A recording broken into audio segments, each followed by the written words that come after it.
취업자 증가가 10만 명을 겨우 넘는 고용 쇼크가 석 달째 이어졌습니다. 2008년 글로벌 금융위기 이후 처음 있는 일인데요. 제조업마저 줄면서 고용 상황은 더 악화하고 있습니다. 김동욱 기자입니다. 취업자 증가가 3개월째 10만 명을 겨우 넘는 수준에 그쳤습니다. 글로벌 금융위기 시절 이후 처음 있는 일로 심각한 고용 상황을 여실히 보여줍니다.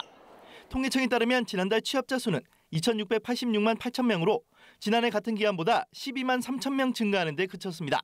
2월과 3월에 이어 10만 명대에서 벗어나지 못한 겁니다. 특히 제조업 악화가 두드러졌습니다. GM 군산 공장 폐쇄와 조선업 등 구조조정 여파가 컸습니다.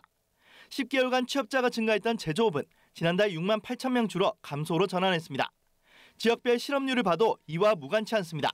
조선 구조조정의 여파 탓에 울산의 4월 실업률은 5.9%로 1년 사이 무려 2.3%포인트 상승했고 경남도 0.5%포인트 올랐습니다. 군산이 포함된 전북은 0.3%포인트 높아졌습니다.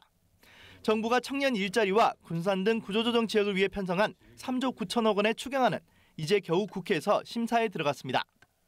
무엇보다 이번에 이제 국회가 타결이 돼서 청년 일자리 이 추경 그리고 이 구조조정으로 인해서 이 고용을 어려움을 겪고 있는 지역에 대한 지원이 곧바로 이루어질 수 있게 돼서 정말 국민들께 다행이다 이런 생각을 합니다. 정부는 추경과 함께 일자리 안정자금 등을 통해 고용 문제를 해결해 나가겠다는 방침입니다.